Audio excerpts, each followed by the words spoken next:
बाजून राहत असलेल्या एका आरोपीला आपण पकडून आणला, नक्की काय प्रकार आहे?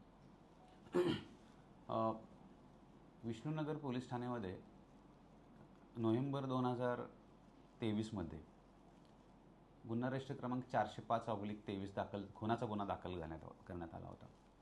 देवीचा पाडा या परिसरातील खाडी किनारी एक बेवारस मृतदेह छिन्नविछिन्न अवस्थेत आढळलेला होता. दगडाने खेचून एका माणसाची हत्या करण्यात आली होती. त्यानंतर वरिष्ठांनी दिलेल्या आदेशानुसार पोलीस पथकं नेमून त्यावेळी 4 पोलीस पथकं नेमण्यात आली होती आणि सर्वप्रथम तो मृतक कोण आहे याची शहानिशा करण्यात आली होती. त्यावेळी सोमनाथ बाबू शिंदे हा मयत इसम असल्याची माहिती मिळाली होती. त्यानंतर पोलीस पथकाने कसोशीने प्रयत्न करून तांत्रिक विश्लेषणाच्या आधारे आणि CCTV फुटेजच्या आधारे एक रिक्षा आणि 2 आरोपींना ताब्यात घेण्यात आलं होतं. त्या आरोपींची नावं विलन विष्णू टावरे आणि योगेश तिमापा डोंगरे अशी होती.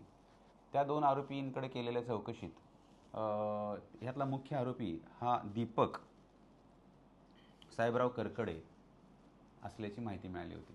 तेव्हापासून हा दीपक करकडे हा पसार झालेला होता.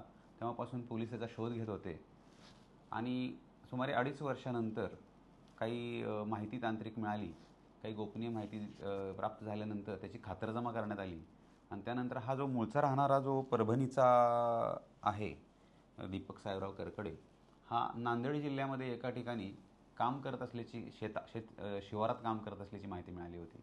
त्यानंतर आम्ही आमचे जे पोलीस पथक आहे API लोखंडे, ASI जमादार आणि हवालदार भोसले यांना तिकडे पाठवण्यात आलं होतं आणि त्यांनी ग्रामीण परिसरामध्ये कोणत्याही साध्या वेशात जाऊन शेतकऱ्याच्या संदर्भातल्या असे ग्रामीण भागातल्या वेशात जाऊन तिकडे त्या ठिकाणी काम करत असले कडियाचं काम करत असलेल्या त्या आरोपीला ताब्यात घेण्यात आलेलं आहे आणि त्यामुळे ही महत्त्वाची कामगिरी विष्णुनगर पोलिसांनी केलेली आहे. यांनी का केली होती?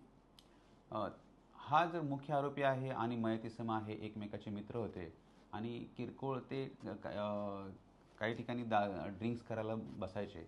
त्या किरकोळ वादातून झाली होती हत्या असं सध्या आहे.